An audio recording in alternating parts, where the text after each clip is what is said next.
Hi friends. జీవితంలో కొన్ని అనుభవిస్తే గాని అర్థం కాదు. దాని వెనకాల ఉన్న పెయిన్ గాని, లేపోతే ఎలా ఉంటుందా అని జెప్పి కొన్ని అనుభవిస్తే గాని మనకు అర్థం కాదనమాట. సాఫ్ట్‌వేర్ ఇండస్ట్రీలో మనం కొన్ని జాబ్స్‌లో అయితే అది మరీ చాలా చాలా ఇంపార్టెంట్ అది. ఆ పర్టిక్యులర్ సిట్యుయేషన్ మనం ఫేస్ చేస్తే గాని దాని వెనకాల ఉన్న హార్ష్ రియాలిటీ గాని, లేకపోతే ఆ పర్టిక్యులర్ ఆ జాయ్ గాని, లేకపోతే ఆ పర్టిక్యులర్ సాడ్‌నెస్ గాని అంత అర్థం కాదనమాట. సో, అలాంటి సిట్యుయేషన్స్ ఏంటి? మనం కోల్పోయే ఆపర్చునిటీస్ ఏంటి? అనైతే ఒక 5 ఈరోజు మీకైతే చెప్పడానికి ట్రై చేస్తా. అందులో ఫస్ట్ థింగ్ వచ్చి staying in the job for too long time. కొంతమంది ఏమంటే ఫ్రెషర్‌గా కొన్ని కంపెనీస్‌లో జాయిన్ అవుతారు. జాయిన్ అయిన తర్వాత పర్టిక్యులర్ వర్క్ ఎన్వైర్న్‌మెంట్ గాని, లేకపోతే ఆ వర్క్ లైఫ్ బ్యాలన్స్ గాని, వాళ్ళ యొక్క పీర్స్, కొలీగ్స్, మేనేజర్స్ ఈ ఎన్వైర్న్‌మెంట్ అంతా చూసి చాలా బాగా ఫీల్ అవుతారు. తప్పేం కాదు. అలా ఉండడం కూడా తప్పేం కాదు. ఎందుకంటే వాళ్ళకి కావాల్సిన ఒక మంచి కంఫర్ట్ ఉంది. ఆ ప్రాజెక్ట్‌లో గాని, లేకపోతే కంపెనీలో గాని చాలా బాగా చూసుకుంటున్నారు కంపెనీస్. చాలా కంపెనీస్ కూడా ఆ విధంగా ఉంటాయన్నమాట. అటువంటి కంపెనీస్ కూడా ఉంటాయి. బట్ ఏమంటే కొన్ని కంపెనీస్ అలా ఉండవు. పాపం ఇటువంటివన్నీ ఎక్స్‌పెక్ట్ చేసుకొని కొంతమంది కొన్ని కంపెనీస్‌లో జాయిన్ అవుతారు. జాయిన్ అయిన తర్వాత అటువంటివి ఏమి ఉండవు. వాళ్ళకేమంటే ఒక ఫైనాన్షియల్ డిపెండెన్సీ అనేది వచ్చేస్తుంది. ఆ జాబ్ తప్పితే బయట వేరే జాబ్‌లోకి వెళ్ళలేకపోతారనమాట. సో, అదే జాబ్‌లో చాలా కాలం పాటు కంటిన్యూ అవుతారు. ఈవెన్ ఒక డెకేడ్ 10 సంవత్సరాలు కూడా సేమ్ అదే జాబ్‌లో ఉండిపోతారనమాట. బట్ అదే టైంలో బయట వాళ్ళని చూస్తున్నప్పుడు ఒక్కొక్కడు కూడా 2, 3 సంవత్సరాలకు ఒకసారి మారిపోయి స్విచ్ చేస్తూ ఇంకా వీళ్ళకన్నా డబుల్, త్రిబుల్ ప్యాకేజ్‌లో ఉంటారనమాట. వాళ్ళని చూసినప్పుడు చాలా బాధపడతారనమాట. అరెరే! నేనెందుకు మారలేకపోయినప్పుడు నాకు కూడా టైం ఉంది గదా! నాకు కూడా మంచి ఆపర్చునిటీస్ వచ్చాయి కదా! నేనెందుకు వెళ్ళలేకపోయానని చెప్పి చాలా ఫీల్ అవుతారనమాట. సో, ఇది నంబర్ 1 థింగ్. ఎప్పుడు కూడా ఒక జాబ్‌లో మీకు ఇష్టం లేకుండా అయితే ఎక్కువ కాలం కంటిన్యూ అవ్వద్దు. సో, ఇది నంబర్ 1 థింగ్. అండ్ నంబర్ 2 వచ్చి కొంతమందేమంటే మనం కొన్ని కొన్ని సార్లు అప్లై చేయకపోయినా సరే ఇదివరకు చాలా జరిగేది ఇదంతానమాట. లేకపోతే సంథింగ్ ఏదైనా బయట బూమింగ్ మార్కెట్ ఉంది. పర్టిక్యులర్ డిమాండ్ టెక్నాలజీకి ఒక మంచి డిమాండ్ ఉంది. మీరు చేసిన దానికి మంచి డిమాండ్ ఉందన్నప్పుడు చాలా రిక్రూటర్స్ నుంచి చాలా కాల్స్ వస్తుంటాయి. కొంతమందేమంటే వాళ్ళకు ప్రెజెంట్ కంపెనీలో ఉన్న కంఫర్ట్ గాని, లేకపోతే ప్రెజెంట్ కంపెనీలో ఉన్నటువంటి ఆ పెర్క్స్ అవన్నీ చూసుకొని అబ్బా! వీళ్ళు ఏం జాయిన్ అవుతాంలే ఆ కంపెనీలో వద్దు అని చెప్పి ఆ కంఫర్ట్ చూసుకొని, ఆ కంఫర్ట్ జోన్‌లో ఉండిపోయి బయటికి వెళ్ళడం అయితే ఇష్టపడరనమాట. సో, అదే జాబ్‌లో ఉండిపోతారు. బట్ కొంతకాలం తర్వాత ఖచ్చితంగా రిగ్రెట్ ఫీల్ అవుతారు వీళ్ళు గూడా. అరె! చేజేతులారా దానంతట అదే వచ్చింది నాకు ఆఫర్. అప్పుడు కూడా రిక్రూటర్స్‌కి వద్దని చెప్పాను. ఇప్పుడు వాళ్ళకి ఫోన్ చేస్తుంటే మినిమమ్ నా కాల్స్ అయితే రెస్పాన్స్ ఇవ్వడం లేదు వాళ్ళు. ఎట్లా ఇప్పుడు ఇందులో నుంచి ఎలా బయటపడాలని చెప్పి తర్జన భర్జన పడిపోతుంటారనమాట. సో, వాళ్ళొచ్చిన ఆపర్చునిటీని చేజేతులారా వదులుకుంటారనమాట. సో, ఇటువంటివి కూడా చాలా రిగ్రెట్ అయితే మిగులుస్తాయి మనకి. సో, ఆపర్చునిటీ వచ్చినప్పుడు దయచేసి దాన్ని యూజ్ చేసుకోండి. మీకొక మంచి ప్యాకేజ్ ఇస్తున్నారు. అల్టిమేట్‌గా మనం వర్క్ చేసేది డబ్బుల గురించే కదా! వర్క్ డబ్బుల గురించి వర్క్ చేస్తాం. At the same time work life balance గురించి చూస్తాం. అట్ ద సేమ్ టైమ్ మంచి కంపెనీలో పనిచేయాలని చెప్పి అనుకుంటాం. ఇంతే కదా! ఎవరైనా సరే ఎక్స్‌పెక్ట్ చేసేది.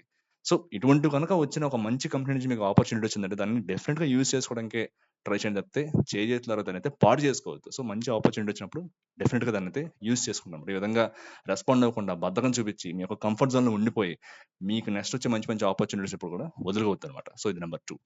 నంబర్ 3 వచ్చి ఒక కంపెనీకి చాలా లాయల్‌గా పనిచేస్తూ, చాలా హార్డ్ వర్క్ పనిచేస్తూ వీళ్ళు నన్ను ఎప్పటికైనా సరే ఆన్ సైట్ తీసుకెళ్తారు.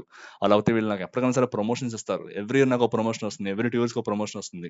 అలా నా కెరియర్‌ని బిల్డప్ చేసుకుంటారని చెప్పి పాపం చాలా మంది ఏమంటే ఆళ్ళ డ్రీమ్స్‌లో ఉండిపోతారు. బట్ వాళ్ళు ఎంత పని చేస్తున్నా, ఎంత హార్డ్‌గా పని చేస్తున్నా సరే కంపెనీ వాళ్ళు మినిమమ్ రికగ్నైజ్ చేయదన్నమాట. గుర్తించదు. అరే! ఇంత కష్టపడుతున్నాడు అని చెప్పి అసలు మినిమమ్ గుర్తించదన్నమాట. కానీ అసలు ఏం పని చేయకపోయినా సరే కొన్ని కొన్ని సార్లు అనిపిస్తుంటుంది. అరే! వీడు ఏం చేసాడురా అసల? నేనెంత పని చేస్తున్నాను. నాకు మాత్రం ప్రమోషన్ రావట్లేదు. వీళ్ళకి మాత్రం ఒక సంవత్సరంలో 2 ప్రమోషన్‌లొస్తున్నాయి. ఇటువంటి ఇన్సిడెంట్ కూడా నాకు తెలుసనమాట. ఒకే సంవత్సరంలో 2 ప్రమోషన్‌లొచ్చాయనమాట. సో, అటువంటి వాళ్ళు చాలా మందుంటారనమాట. చాలా ఫీల్ అవుతుంటారు. ఎంత కష్టపడి పని చేశాను, ఎంత లాయల్‌గా ఉన్నాను నేను కంపెనీకి. ఇదే వీళ్ళు నాకు చివరిచ్చే గిఫ్ట్ అని చెప్పి వెంటనే పేపర్స్ పెడతారు. వేరే కంపెనీకి వెళ్ళిపోతారనమాట. అది మనం అనుభవిస్తే గాని తెలీదు. ఆ బాధ, ఆ పెయిన్, ఆ అగోని అనేది మనకు అనుభవిస్తే గాని తెలీదనమాట. సో, ఎప్పుడు కూడా అంత లాయల్‌గా ఉండొద్దు. ఉండండి. ఖచ్చితంగా మనం పనిచేసే కంపెనీకి మనం చాలా కమిటెడ్‌గా ఉండాలి. వాళ్ళకి ఎందుకంటే వాళ్ళు they are paying us right.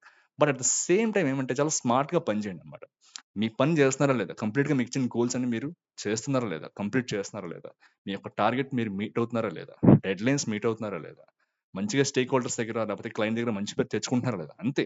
అంతకుమించి ఓవర్ లాయల్‌గా ఉండడము, ఓవర్‌గా హార్డ్ వర్క్ చేసి పని చేస్తుండడం ఇట్లాంటివన్నీ కూడా తగ్గించండన్నమాట. ఎందుకంటే అట్ ద సేమ్ టైమ్ మీరు పని చేస్తున్నప్పుడు మీ ఫ్యామిలీ కూడా మీరు కొద్దిగా టైం అయితే అలొకేట్ చేయాల్సి ఉంటుంది. ఒక వర్క్ లైఫ్ బ్యాలన్స్ అయితే మీరు మెయింటైన్ చేయాల్సి ఉంటుంది. సో, దాన్ని కూడా ఎప్పుడు దృష్టిలో పెట్టుకోండి. ఒకసారి మీరు వెనక్కి తిరిగి చూసుకున్న తర్వాత మీ ఎక్స్‌పీరియన్స్‌లో ఒక మంచి బ్యాలెన్స్‌డ్ అవుట్‌పుట్ అయితే కనిపించాలి తప్పితే ఎక్కువ పని చేసేసి, ఎక్కువ అనారోగ్య సమస్యలు కొని తెచ్చుకొని మీరు సంపాదించేదంతా కూడా వీటి మీద ఖర్చు పెడుతున్నట్టయితే ఖచ్చితంగా అంత ఫ్రూట్‌ఫుల్‌గా అయితే ఉండదు. సో, ఇదెప్పుడు గుర్తుపెట్టుకోండి. మరీ అంత ఎక్కువ లాయల్‌గా కూడా ఉండొద్దన్నమాట.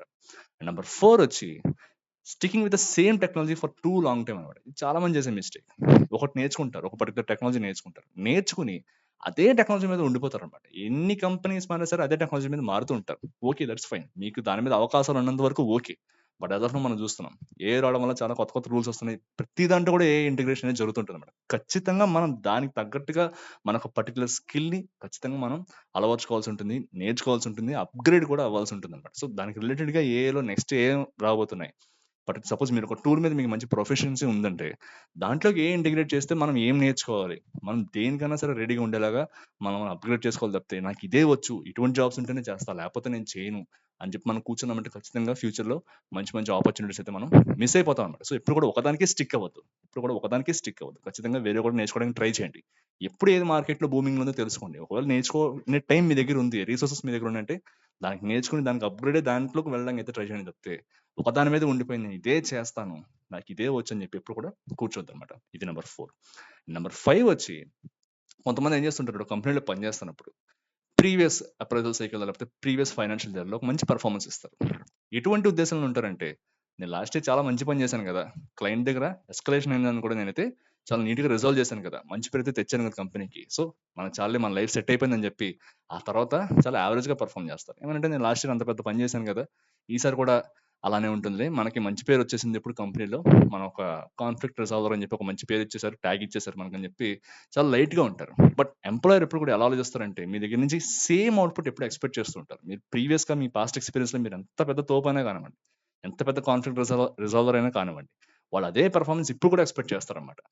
మిమ్మల్ని అడుగుతారు డెఫినిట్‌గా. "నువ్వేం చేసావు ఈ యొక్క సైకిల్‌లో" అని చెప్పి. ఖచ్చితంగా మీ దగ్గర సమాధానం లేదంటే, ఆ లే ఆఫ్ లిస్ట్‌లో మీ పేరు కూడా ఉంటుందనమాట. సో, ఇటువంటి వాళ్ళు కూడా నాకు తెలుసు.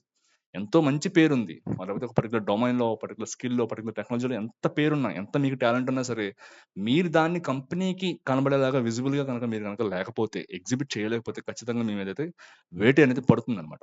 ఆ వేటు పడినప్పుడు మీకు తెలుస్తుంది. అరెరే! ఇదేంటి నేను ఇదివరకు అంత పని చేశాను గదా! అదంతా గుర్తుంచుకోరా వీళ్ళంటే ఎవరు గుర్తుంచుకోరు. ఎవరికీ అవసరం లేదనమాట. మీరప్పుడు పని చేసింది అప్పటితోటి అయిపోయిందది. ఇప్పుడేం జేస్తున్నారు? నెక్స్ట్ ఫ్యూచర్ రెడీగా మీరు ఎలా ఉండబోతున్నారు? మీ యొక్క స్కిల్స్ మీ కంపెనీకి ఎలా ఉపయోగపడేలా మీరైతే బిహేవ్ చేస్తున్నారు, ఎలా యాక్ట్ చేస్తున్నారు దాని మీద కంపెనీ యొక్క ఫోకస్ ఉంటుంది తప్పితే, పాస్ట్‌నే పట్టుకొని దాన్నైతే వాళ్ళెప్పుడు ఉండిపోరనమాట. సో, ఇది ఫిఫ్త్ వన్ అనమాట. ఎప్పుడు కూడా మిమ్మల్ని మీరు అప్‌డేట్ చేసుకుంటూ, ఏ విధంగా మనం కంపెనీ యొక్క గ్రోత్‌కి కాంట్రిబ్యూట్ చేయగలుగుతాం అన్న దాని మీద మీ ఫోకస్ ఎప్పుడు ఉండాలనమాట. సో, మీ పాస్ట్ ఎంత పెద్ద అచీవ్‌మెంట్ చేసినా సరే, ఓకే. అయిపోయింది. అక్కడితోటి అయిపోయింది. నెక్స్ట్ ఏం చేయాలి? నెక్స్ట్ ఏ విధంగా ఉండాలన్న దాని మీద మీరు ఫోకస్ చేయండి. సో, ఇది నంబర్ 5. సో, ఈ 5 కూడా మనం రియల్ లైఫ్‌లో మనం ఎక్స్‌పీరియన్స్ చేస్తే గాని, సాఫ్ట్‌వేర్ జాబ్‌లో ఎక్స్‌పీరియన్స్ చేస్తే గాని మనకు తెలియదనమాట. పక్క వాళ్ళు ఏవో ఎక్స్‌పీరియన్సెస్ చెప్తుంటే మనకేదో నవ్వులాటగా ఉంటుంది. అలా అయిందంట, ఇలా అయిందంట అని చెప్పి. బట్ ఆ సిట్యుయేషన్‌లో ఉన్నవాళ్ళని అడగండి ఎవరైనా సరే. సో, వాళ్ళు మీకు కరెక్ట్‌గా చెప్తారనమాట. సో, ఈ 5 విషయాల మీద కూడా చాలా జాగ్రత్తగా ఉండండి. సో, ఇటువంటి సిట్యుయేషన్స్ వచ్చాయంటే చాలా నీట్‌గా టాకిల్ చేయండి అన్నమాట అంతా కూడా. సో, మరో వీడియోలో మళ్ళీ కలుసుకుందాం. అంతవరకు టేక్ కేర్. బాయ్.